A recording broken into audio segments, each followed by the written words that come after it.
Hey, what's up, y'all? Thanks for tuning back into I Shot Logic. Been away for a while, but I'm back.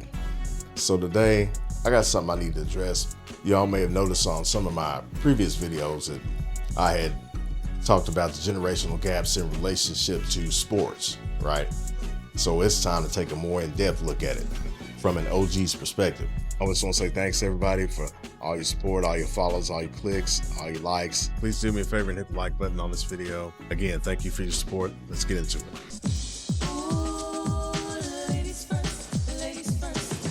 So ladies, let's address your side of this. The first thing I look at when we talk about the generational gap is the advancement of the feminist movement, the advancement of the I don't need a man and all this. But here's what really gets on my nerves. When I see a couple celebrating 50, 60 years of marriage, the first thing the young ladies do is get down in the comments talking about, I can't even imagine all the trauma she went through, blah, blah, blah, blah. Hold up, we can't really say it's a myth, but it's been blown out of proportion for real. Let me give you an analogy of racism or reverse racism. Reverse racism doesn't make sense. Why? You have to have power in order to inflict racism. Y'all need to go back and look at your history before you start talking all silly. The feminist movement was started by who? What group of women were oppressed by their men the most? The white man had that power, and he uses it against his women. And his women convinced you to join them so that they could get themselves in a more powerful position over their men. They were the ones that were going through more trauma than black women were in their households with their black husbands. Their white husbands had the power to control them physically, financially, and economically outside of the home. They were the ones who had drunk professional husbands coming home and beating the shit out of them all the time and cheating on them with black hookers in the alleyways. And more often than not, those women knew it and wasn't a damn thing they could do about it. They were trapped, truly trapped. The 1950s housewives had a different life from women these days. It was the era of decency and conformance. After marriage, only a few women were employed. They remained at home to look after their kids and maintain the household. The male held the head of household title. He oversaw everything such as loans, official papers, and banking information. The only payment made explicitly to the mother was the family allowance. A lady was stuck if she found herself in an unloving or emotionally abusive relationship. From here emerged the concept of the modestly despondent stay-at-home mother. The perfect wife was expected to keep her home pristine. Even before her husband walked in, the meal was ready and she raised children all by herself. Many women, as previously, stay at home, whereas others balance employment, education, and parenting. Single parents handle it all, while wives who don't have kids face their own challenges. We all have hurdles to jump, no matter how different our circumstances are. It wasn't black men keeping black women from progressing. It wasn't black men keeping black women from coming up. Families were more conservative back then. Yeah, black families were together. Need us be reminded it's the black working class that had two working adults in the home that helped fund the civil rights movement. And what you got to take from that, even though the black woman was still at the bottom of the barrel economically, in terms of her income, the black woman still had the ability to make money. They depended on their husbands, but black women also contributed because they had to. They had more trauma from a societal perspective based on the pressures that they had to deal with in everyday life, in everyday society, and they did it better. So what's your excuse? For you to sit there and act like that you believe that those women were forced to stay in those relationships, you could almost say the same thing for the men. Black men didn't have the opportunity to divest unless they were wealthy, but they weren't forced. Y'all take it as weakness because they were conservative and took care of their families and did what they had to do. And you want to get mad when Felicia Rashad or India Ari or somebody says, hey, y'all need to quit this ass cheeks out culture and this we outside culture and start being more conservative, and you'll get more respect for your men and they won't be going overseas. Now the problem is you want a finished product. You don't want to mix up the cake batter, but you want to be standing next to the fucking oven when the bell goes off. Don't get mad at another woman because she believe in the nigga and stay with him all the way up until draft day and beyond without getting pregnant, without trapping him. That's what niggas respect. Don't get mad at them and call them weak, because they're the ones who kept those families together so that the next generation could do the same thing, so that your ass could be here.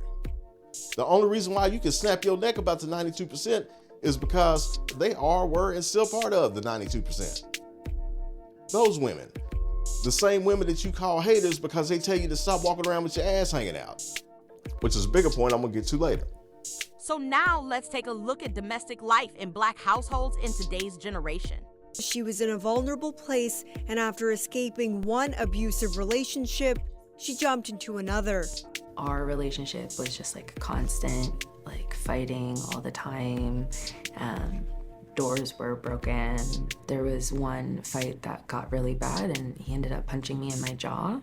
Within a month, like I knew that what had happened was wrong and like I needed to get out of there. Statistics Canada says Black women face some of the highest domestic violence rates among minority groups, 42% compared to 29% of ethnic minorities.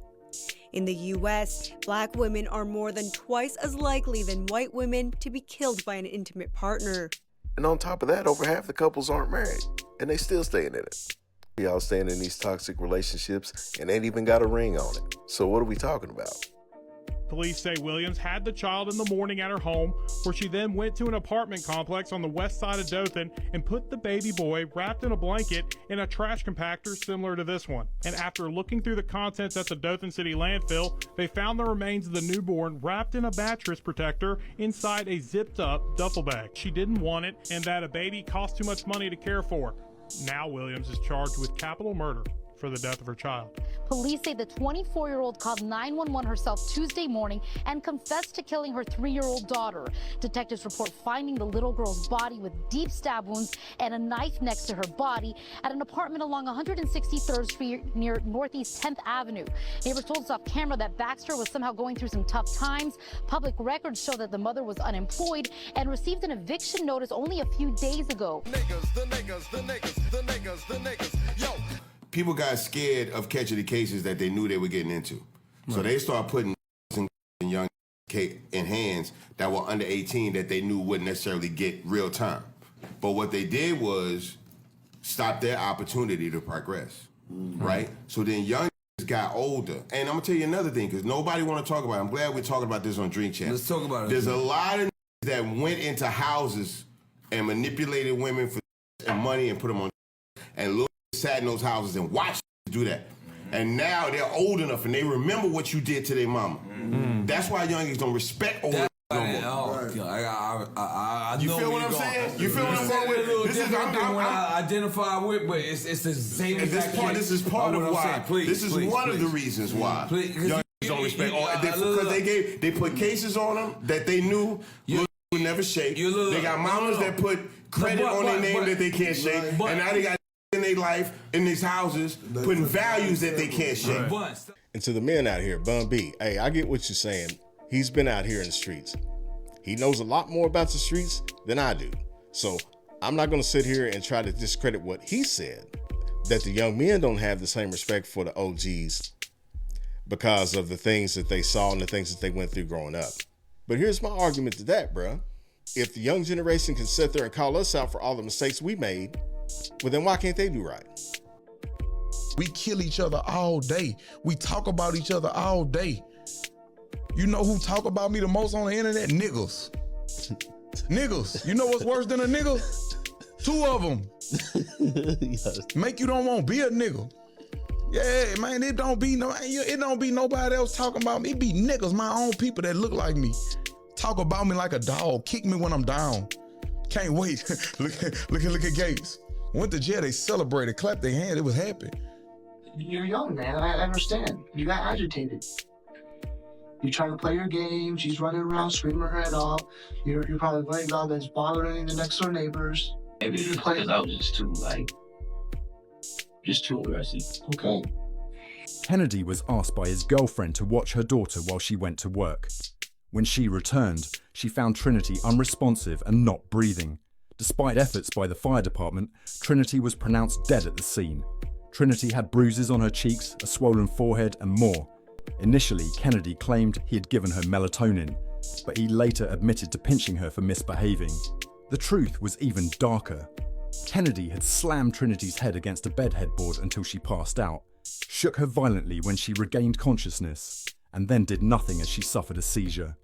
Instead of seeking help, Kennedy drank alcohol, smoked marijuana, and played video games. Let's just keep it all the way 100. All of the hottest female rappers are all ex-strippers. Yeah, that seems to be the brand. All ex-strippers. Yeah. Where they And build let's them. keep it all the way 100. They don't write their rhymes, allegedly. But the women ain't ghost writing they shit. That's the it's niggas. Yeah, it's the niggas. Niggas is writing these bitches shit. Hey. All of these women are out here buying into all of the shit that all of these bitches is saying that's being written by a dude. This is a dude's perspective on how a woman should be talking, and then the other women listen to her and be like, ooh, that's how she's talking. That's how I'm talking, girl. Yeah, girl. This 9-year-old rapper's life is already ruined and he hasn't even hit puberty yet. Lil RT is a rapper who's being thrust into the music industry and the adults in his life are already failing him. Yeah, you suck a dick. Look at you can get the fuck up on my shit. Think about what he's being exposed to behind the scenes. Pray for Lil RT, man. People got scared of catching the cases that they knew they were getting into. So they start putting in young in hands that were under 18 that they knew wouldn't necessarily get real time. But what they did was stop their opportunity to progress. But yet, here in 2024, 2025, you got all kind of kids selling drugs in school. So if these kids, 7th, 8th, 9th grade, as young as 5th grade, bringing drugs to school and selling them, who's putting them in their hands? It ain't 90s niggas. There's a lot of that went into houses and manipulated women for money and put them on, and look, sat in those houses and watched do that. And now they're old enough and they remember what you did to their mama. That's why youngins don't respect old no more. If these men went into these houses and took advantage of these women so much, but then why was they hiding these niggas to keep them? Huh? Because if we remember, the government is the one that gave the black woman basically the power to choose whether or not she wanted to have a single parent home or not, whether she wanted the nigga in the home or not. So if these niggas were so bad and these women didn't want them in the home, well then why the hell was they hiding them? Why was they letting them live there? And hiding their clothes in the back closet and shit so when they come into the inspection, proves there was no nigga staying there. But then as soon as they leave after inspection, the nigga come back. They let these niggas come in and out of their house. You gonna tell me that these men that went into these houses and manipulated women have more power in the situation than a woman did? When they had the opportunity to throw child support on niggas and put niggas in jail and keep niggas locked up. Go to the welfare office, I see some chick roll up with a Cadillac on 24s, had the boots with the fur on and all that shit, baby in the back. Going to the welfare office to renew the food stamps she was already getting while there was a nigga slinging dope living with her. So let's not act like none of these people benefited from these situations. Now they're old enough and they remember what you did to their mama. When you got a whole generation of young men that are blaming the past traumas that they went through in single-parent homes on the reason why the incarceration rates are so high for young men that came from single-parent homes, and why the dating scene is busted right now because of the attitudes of the women. So I find it interesting that Bun B, repping his generation, is now painting the women in the situation as the victims when you claim to be victimized by them yourselves. So brothers, I don't see how the mistakes of the past generation are held to such regard when this generation is making the same mistakes. This is all I'm saying. Back then you said we was objectifying women. Today we still objectifying women. Then you said we was glorifying violence, and now y'all are glorifying violence. The women rapping nasty as fuck when we was back then, now they rapping even nastier and fuck now. And I'm so sick of still hearing people talking that old line bullshit about how hip-hop and how NWA and gangster rap and booty music and Luke Skywalker led to all this. Yeah, I'm hearing all that shit. But nobody ever wants to talk about the positive things that those hip-hop artists did and about the positive messages that they put out there amidst it all. Eazy-E said in an interview, NWA is like the black CNN. We just telling about what's going on the street. Hip-hop was our method of communication. As Scarface said, hip-hop culture, even though it had its reflection of the subculture. You still have people like Tupac on Blasphemy saying, do what you gotta do, but know you gotta change, try to find a way to make it out the game. When rappers are putting the onus on us and telling us that we gotta change. But don't nobody wanna bring that up. But you can sit here and watch Power and Raising Kanan, crime stories, but that don't have no negative influence on nothing. So your soap operas don't glorify adultery? Do your crime shows not glorify murder, rape, robbery? There ain't no disclaimer that comes up. Take into consideration that this is a movie. This is not reality. Understand, this is fiction. And these things should not be applied or thought of in real life. So if the shit that you watch and the shit that you consume doesn't glorify anything in your eyes, well then why can't hip hop? At least I'm getting a positive message and a negative message. Get the fuck out of here. Miss me with that bullshit. So I just want to know, what do you think life was like for those past generations that got to here? What do you think it was like? You think they wouldn't know gambling? You think they wouldn't know drug dealing? You think they wouldn't know fucking? You think they wouldn't know crime? The shit was going on then too. Let's play the blame game. Ain't nobody got time for that. But no 90s march attracted more attention than the Million Man March in 1995. Everybody wondered what that would be like. 1 million men, African-American men, on the mall. I'm here for the unity part of it, and I'm here because I'm a responsible black man. It was organized by Minister Louis Farrakhan, who, as you know, was a very controversial figure at the time. The minister wanted to talk to 1 million men, to talk to them about responsibility, accountability, family, holding their head up. I remember that incredible feeling of brotherhood, and I never seen so many people in my life. I remember leaving there feeling like this is the start of something different. Y'all act like our generation ain't got nowhere to throw blame at. There was dysfunction in our growing up too. If they really want to, every generation's got beef to do that. Every generation's got a right to do that, but you don't, because you have to look at the positive that came out of it and the fact that we survived, and their survival led to your existence. After the call for atonement, even after a generational stance of that magnitude, what thanks does our generation get? Youngins don't respect old no more. Place blame wherever you want to blame. You got all the information, all the technology. Shouldn't you have the wherewithal and the intelligence enough to not go down the same fucking path that you trying to hold us accountable for going down? With all Gen Z has, they can change it. So go do it. Shut us up. Make us stop talking about how fucking god-awful your music is. I mean, that fucking shit. God damn. So listen to that for 5 minutes, rougher than a fucking corn cob in a sandbox. What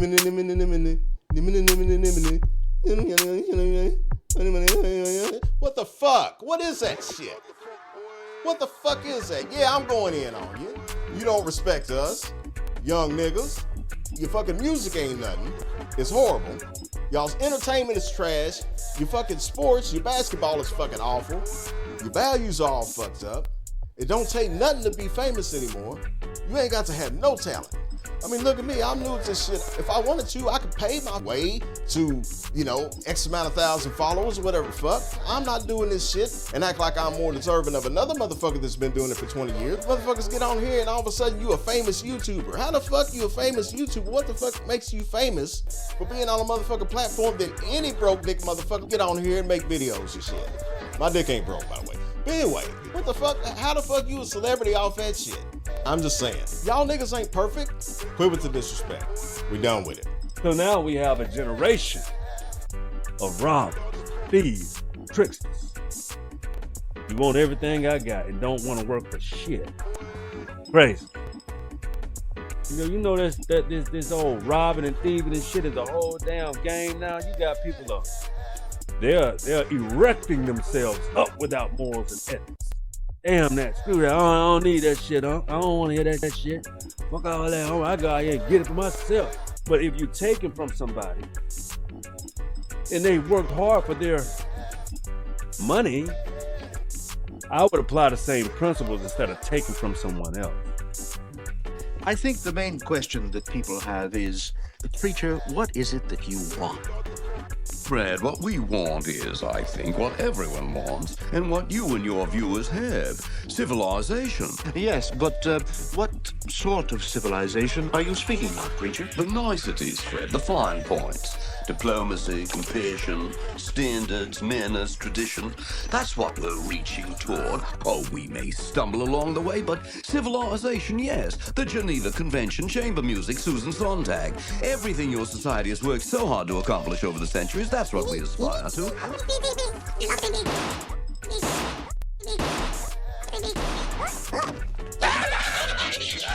Now, was that civilized? No, clearly not. Fun, but in no sense civilized. There are the Broadway shows. We'll have to find out how to get tickets. There's also a lot of street crime, but I believe we can watch that for free. We want the essentials. Dinettes, complete bedroom groups, convenient credit even if we've been turned down in the past. I said, listen, brother, you gotta get on the top bunk. So he was like, listen, young brother, I can't get on the top bunk. He said, no, I'm an older guy, man. You know, you should take the top bunk because you're younger, you can get up and down easier. Right. So me thinking I'm this masculine, super macho man, I'm like, yo, I'm not getting on nobody's top bunk.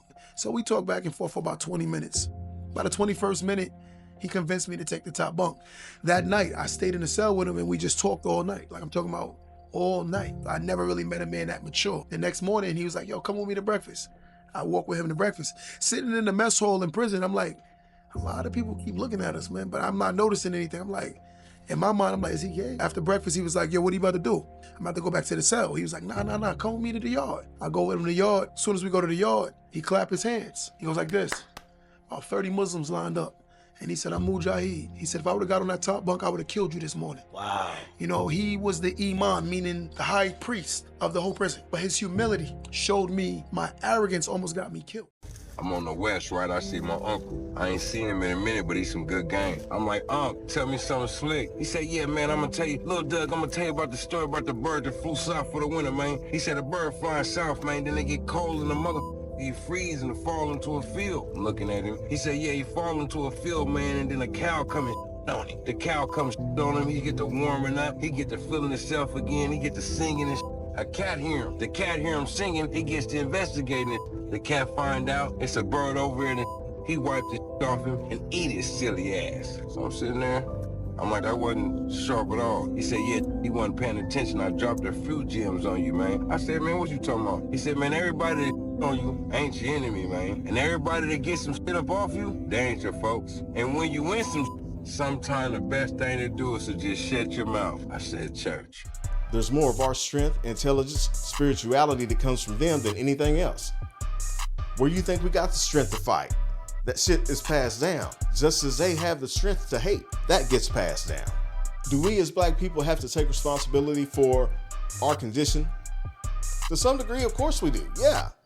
But we can't do it with handcuffs on. When there's a power structure that dictates and manipulates every function of our society and our community. And this ain't a blame the other people rant. That's not what this is.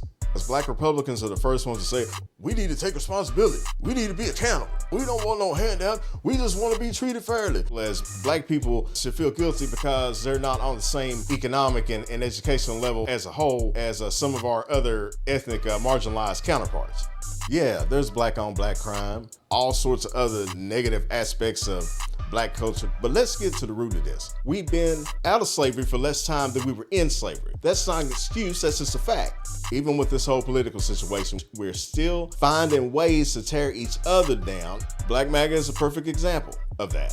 Don't get me wrong, ain't nothing wrong with being a black conservative. I was raised conservative. I consider myself moderate. But you shouldn't have to be a flaming liberal to know they never want to point to the accountability on the other side. Oh, nah, ain't gonna do that. We didn't create redlining. We didn't create segregation. We didn't create Jim Crow. We didn't create slavery. When are we going to stop and forgive ourselves as a people for the traps that the past generations did fall into? For y'all that don't get it, the culture doesn't create the condition. The condition creates the culture. And a lot of you black Republicans are the problem because you're trying to miss that. When you want to turn around and try to put a level of accountability on our own folk that is undue. Why? Because it's comfortable. And I'm here to tell you, that shit ain't comfortable. you making it to where a whole generation of kids think that they mamas and daddies wasn't shit. And that's not right. Now, I've been critical of this generation, but those kids, just because they do things in a different way, don't mean that they're not doing it in a productive way. This generation of kids are smarter than any other generation that we've had when it comes to technology, but when it comes to grassroots living and surviving, they don't know shit. Some say that's our fault. I don't know if I can say that. Other fathers that I've seen my age taught their kids the same things, disciplined their kids in the same ways our parents did us. But then now, Gen Z, you've got a roadmap, a blueprint, a fucking Cliff Notes version of what not to fucking do. Every generation has to go through their share of mistakes. That's how it works. So if you don't respect us, you don't respect your granddaddy then. You can't leapfrog. Oh, my daddy was shit, but I love my granddaddy. Yeah, because your granddaddy took you fishing and bought you shit and told you where to put your dick at. You ain't just shitting on us. You shitting on them too. If you Gen Z, don't be making excuses to shit on older people because they made mistakes. Y'all did too, and still making them, and you gonna make them. Too many of our people died for us. We are all part of them. We are all part of them.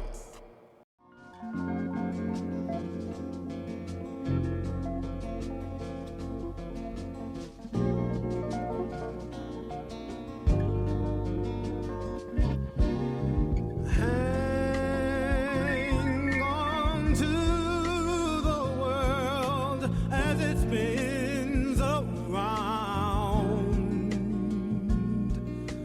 Just don't let the spin get you down.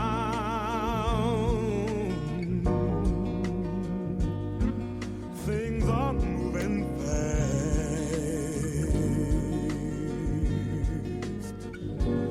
Hold on tight and you will last. Keep yourself respect your manly pride. Get yourself in gear. Keep your stride.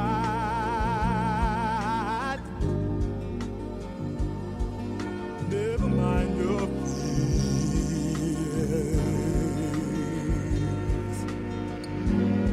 Brighter days will soon be here.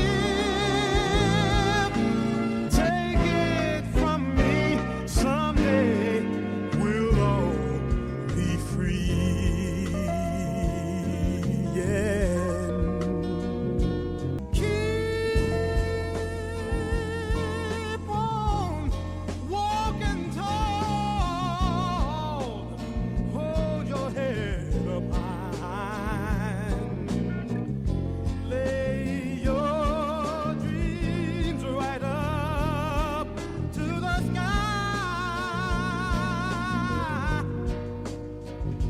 Sing your great song, and you'll keep growing.